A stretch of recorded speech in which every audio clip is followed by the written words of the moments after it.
kondisi bilik yang gila untuk proses pembangunan musalla baru. Musalla awal yang tunai baik. Ini untuk udang musalla baru.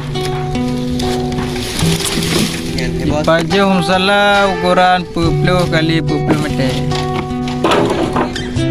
Harap seluruh boleh beri ada.